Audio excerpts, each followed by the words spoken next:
Hey everyone, welcome to my YouTube channel. ये मेरे YouTube channel का पहला वीडियो है, पहला व्लॉग है। और सबसे पहले हैप्पी महाशिवरात्रि आप सभी लोगों को। इतने अच्छे दिन पे आज मेरे स्टूडियो का ओपनिंग है, तो चलिए आपको दिखाती हूँ मैं।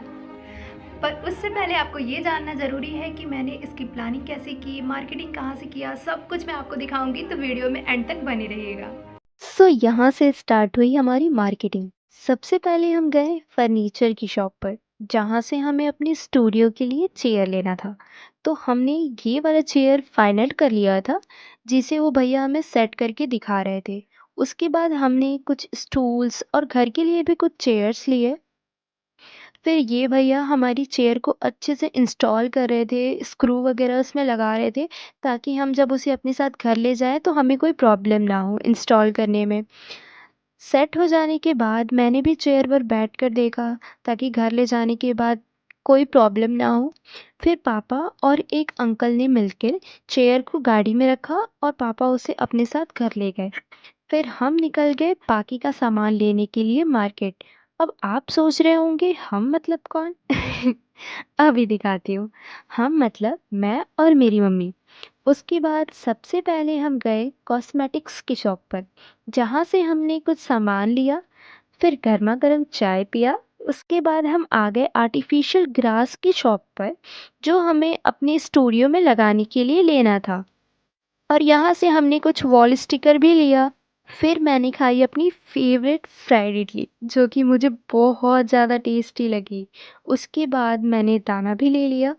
फिर यहाँ पर मैं जा रही थी कुछ डेकोरेशन का सामान लेने के लिए, और इस शॉप से हमने अपने स्टूडियो के लिए थोड़ा बहुत डेकोरेशन का सामान लिया, जैसे कि आर्टिफिशियल हैंगिंग फ्लावर्स वगैरह। इनके पास काफ़ी अच्छी कलेक्शन थी होम डेकोरेटिव आइटम्स की, फ्लावर्स की। फिर हमने लिया ऑटो और हम निकल गए अपने घर की ओर, क्योंकि काफ़ी रात हो चुकी थी। तो यही है हमारा शॉप, जिसको हम रेनोवेट करने वाले हैं। और पापा ने चेयर भी लाकर इसमें यहीं पे रख दिया था। तो ये हमारी बहुत पुरानी शॉप है, जिसमें पहले मम्मी अपना पार्लर और लेडीज़ कॉर्नर, साथ ही साथ गिफ्ट कॉर्नर भी चलाया करती थी। तो यह हमारा आर्टिफिशियल ग्रास भी आ गया था, जिसको कल हमने ट्रांसपोर्ट लगवाया था। उसके बाद यहाँ हमारे डिलीवरी वाले भैया भी आ गए मेरा पार्सल लेके, जो कि मैंने मीशो से मंगवाया था। तो चलिए इसकी अनबॉक्सिंग मैं आपके सामने ही करती हूँ और आपको दिखाती हूँ कि इसमें आखिर है क्या इतने बड़े पार्सल में।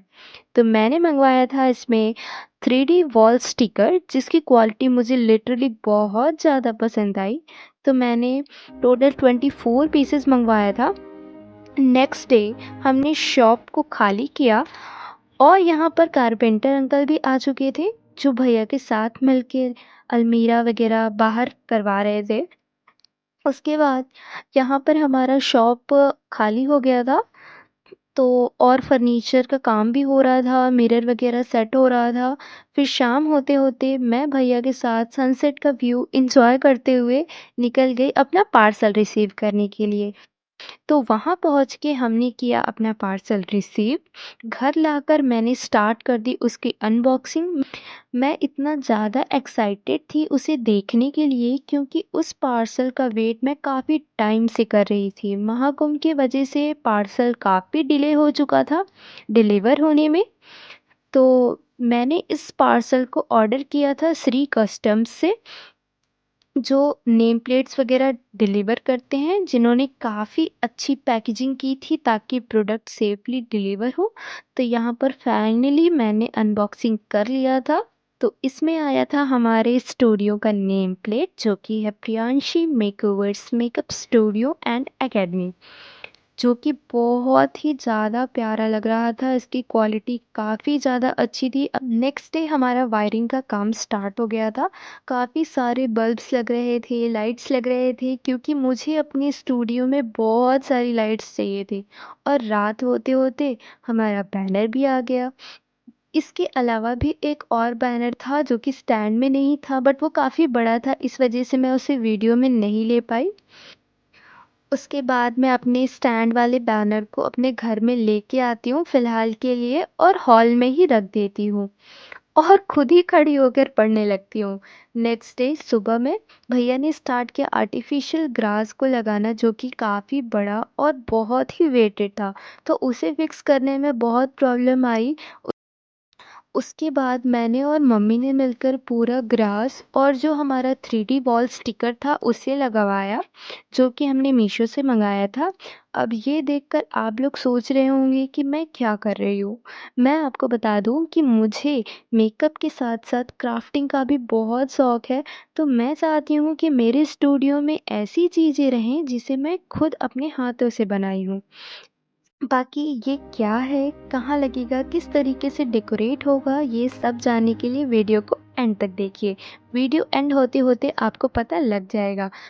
नेक्स्ट डे मैंने सेल्स को ऑर्गेनाइज़ किया। जो भी फेशियल किट्स वगैरह मैं मार्केट से लेके आई थी, जिसमें कुछ रेंजेस के फेशियल्स, ब्लीच, डी10 और वैक्स भी थे। उसके बाद फाइनली बारी आ गई डेकोरेशन की। तो यहाँ पर मैंने आर्टिफ़िशियल फ्लावर्स को हैंग कर रही थी, और अब शायद आपको समझ आ गया होगा कि मैंने जो क्राफ्ट बनाया था, वो आखिरकार एक ट्री है, जिस पे कि मैं अब फ्लावर्स को हैंग कर रही हूँ। और वो मैंने बनाया था अपनी स्टूडियो में लगाने के लिए, जो कि एकदम एस्थेटिक सा लुक दे रहा है मेरे स्टूडियो को। यहाँ पर मैंने और मेरी भाभी ने मिलकर वॉल स्टिकर लगाया, क्योंकि यही एक साइड बचा हुआ था, तो हमने इसको भी वॉल स्टिकर से अच्छी तरीके से कवर कर दिया। और यहाँ पर वॉल स्टिकर लग चुका था, भाभी कर रही थी कटिंग और भैया कर रहा था नेम प्लेट लगाने की तैयारी। और यहाँ पर मेरा सर्टिफिकेट और फ़ोटो भी लग गया था। तब तक मेरा एक और पार्सल आ गया, जिसमें मैंने मंगाया था आर्टिफिशियल बटरफ्लाइज़, जिनको मैं यहाँ नेम प्लेट के पास स्टिक करने लगी, जो कि बहुत ही प्यारा लुक दे रहा था। और फाइनली स्टूडियो का काम हो गया था कंप्लीट। कंप्लीट होने के बाद मेरा स्टूडियो कुछ इस तरीके का दिख रहा था।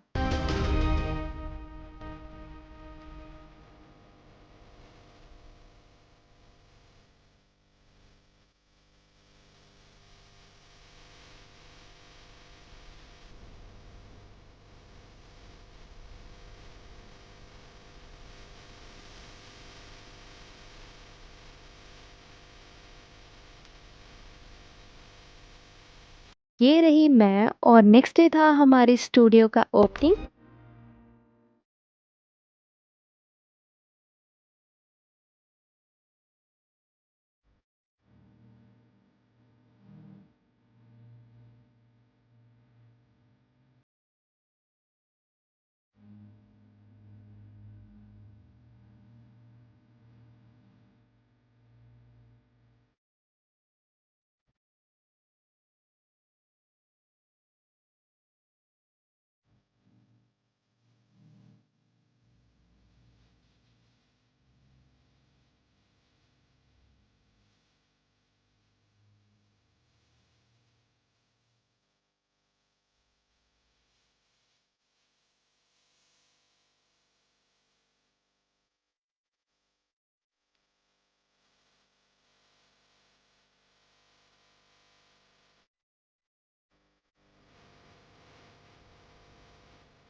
सो कुछ इस तरीके से बना मेरा स्टूडियो। तो आपको मेरा पहला ब्लॉग कैसा लगा, मेरा स्टूडियो कैसा लगा, ये कमेंट करके ज़रूर बताना, और साथ ही साथ मेरे चैनल को सब्सक्राइब और लाइक ज़रूर कर देना।